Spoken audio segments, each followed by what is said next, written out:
안녕하세요. 김태훈의 현명한 투자자 방송 시작하겠습니다. 오늘은 그 SP 시스템스에 대해서 말씀을 드리겠는데요. 이 회사는 우리나라의 대표적인 산업용 로봇을 만드는 업체입니다. 이 회사가 만드는 업체를 이제 겐트리 로봇이라고 하는데 1축, 2축, 3축, 3개 축을 이용해서 이 공장 내 이 자동 생산 자동화를 하는 거죠. 즉 로봇을 이용한 생산에 들어가는 로봇 생산하는 업체입니다. 그래서 이 업체가 업력도 좀 되고 나름대로 거래처들도 대부분의 우리나라 굴지의 제조업체들과 다 거래를 하고 있기 때문에 실적도 안정적인 모습을 보여주고 있습니다.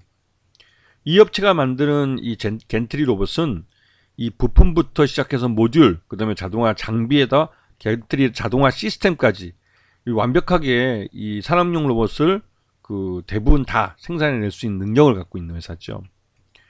이 회사가 갖고 있는 겐트리 로봇들을 보시게 되면 다양한 축을 이용해서 생산을 하고 있고, 이 SP 시스템즈의 주요 고객사들은 우리나라 현대차, 기아 같은 굴지의 제조업체뿐만 아니라 일본의 야스카와 같은 로봇 회사, 또 파낙 같은 좀 대규모 로봇 회사도 거래처를 두고 있고, ABB나 지멘스 같은 해외 업체들도 고객으로 모시고 있습니다. 당연히 이런 대기업들을 상대로 해서 안정적으로 거래를 해가는, 로봇을 안정적으로 사용하면 납품해온 경력을 갖고 있는 회사이기 때문에 이런 스마트 팩토리나 이 대기업이 대규모 공장을 짓거나 할 때 가장 먼저 연락을 하는 회사들 중에 한 곳이죠. 그래서 작년 3분기까지 실적을 보게 되면 전체 그 매출액 중에 겐트리 로봇이 52%의 매출을 차지했고, 스마트 팩토리 솔루션이 39.1%를 차지하고 있습니다. 그만큼 이 스마트 팩토리를 건설할 때 이 회사의 기술력과 또 상품, 제조, 그 제품들을 주로 많이 사용하고 있다는 증거이기도 하죠. 하지만 지난 3분기 같은 경우는 실적은 좀 늘었지만 영업이익과 당기순이익은, 즉 수익성은 좀 떨어지는 모습을 보였습니다. 이것은 매출 외형은 꾸준히 성장해가고 있지만 인플레이션이나 이런 부분 때문에, 즉 로봇을 계약을 하고 납품하는데 상당한 기간이 걸리고 그 기간 사이에 급변하는 인플레이션 때문에 그 비용 문제가 발생했습니다. 그래서 수익성을 이 회사가 손해볼 수밖에 없었죠. 그래서 수익성이, 영업이익과 그 순이익이 3분기까지 실적은 좀 줄어든 측면이 있습니다.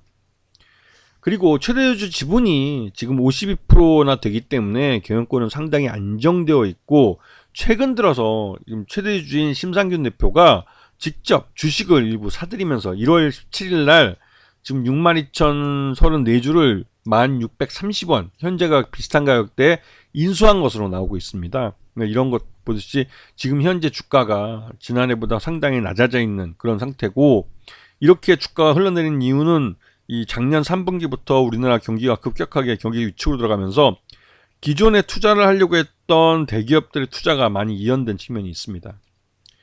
그래서 하지만 그 SP 시스템즈가 이미 그 받아놓은 그 발주들, 이 동원 시스템즈에 받아놓은 97억짜리는 올해 1분기 중에 그 계약을 끝내게 되고, 납품을 끝내게 되면 이게 이제 2분기 중에 아마 이 결제, 마지막 잔금이 들어올 겁니다. 그렇게 돼서 2분기 중에 실적이 반영될 가능성이 높은 상태고요. 그리고 이 산업용 로봇을 또 이번에 코넥이라는 업체에 이제 납품을 하는데, 이 코넥에 납품하는 건 자동차 부품 제조나 친환경 수소, 전기차 부품을 제조하는 데 사용되는 로봇입니다. 여기에 들어가는 로봇들을 생산해서 납품을 하는데, 이게 그 작년 6월 20일 날 계약을 해서 내년 1월 31일까지로 이제 하게 되는 거고, 대부분 납품이 끝나는 건 올해 안에 대부분 끝나고, 그 공장에 맞춰서 커스터마이징 하는 게 내년 1월 31일까지라는 겁니다. 그래서 잔금은 내년 1월 30일 이후에, 즉 가능하면 1분기 내에 돈을 받을 가능성이 크고요. 그래서 꾸준히 물량들이 있기 때문에 이 회사의 실적은 올해도 좀 늘어날 가능성이 큽니다. 그리고 작년 하반기에 정의선 회장이 직접 출연해서 이제 울산에 전기차 전용 공장을 기공식을 했습니다. 그래서 기공식을 하고 이 공장 뼈대가 기초공사하고 뼈대 올라가고 하는 게 그 올 상반기나 하반기 중에 끝나고, 이제 올 하반기부터는 그 안에 공작 기계들, 이제 산업 로봇들이 들어가게 됐죠. 그리고 이 회사 내에 그러니까 스마트 팩토리를 구축하는 그런 부분에도 이 SP 시스템이 협력할 가능성이 큽니다. 그리고 여기다가 인도 모디 총리와 일론 머스크 테슬라 회장이 인도에다가 기가팩토리 인도 공장을 건설하는 부분을 작년 7월부터 협의를 시작했습니다. 그래서 이제 인도에다 연산 50만 대 규모의 기가팩토리를 만들겠다고 하는데요. 중국 상하이에 기가팩토리를 만들 때 SB 시스템즈가 거기에 겐트리 로봇을 납품을 했습니다. 그 경험에 비추어 요번에도 인도에다가 이런 기가팩토리를 지을 때 여기에 이제 겐트리 로봇을 SB 시스템이 납품할 가능성이 크죠. 근데 연산 50만 대 규모면 이 상하이 공장만큼 큰 공장이기 때문에 꽤 상당한 실적 개선을 나타낼 가능성이 큽니다.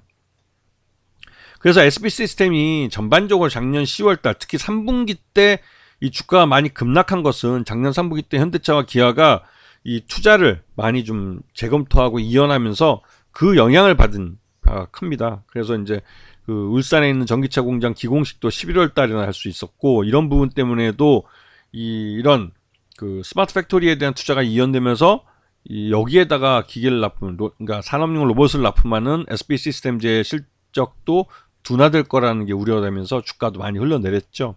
그래서 작년 3분기 실적을 놓고 보면 적정 주가는 한 9만 5천 원 정도로 평가됩니다.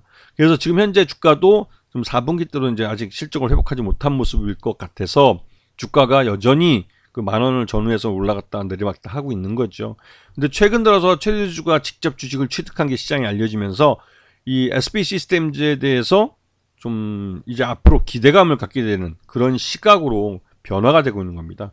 올해는 현대차와 기아차가 공격적으로 투자를 할 가능성이 크기 때문에 그에 대한 수혜를 SB 시스템도 받을 가능성이 있다는 거죠. 그 외에도 다른 2차전지 업체들도 이런 2차전지 공장이나 이런 부분에 대한 스마트 팩토리에 대한 투자를 늘려갈 가능성이 크기 때문에 이 SB 시스템즈는 그런 스마트 팩토리가 늘어나면 늘어날수록 수혜를 받는 그런 그 산업적 특성을 갖고 있는 회사입니다. 그렇기 때문에 그런 부분을 잘 관심 있게 보셔야 하는 거죠. 아시겠죠? 자, 오늘 방송 여기서 마치겠습니다. 감사합니다.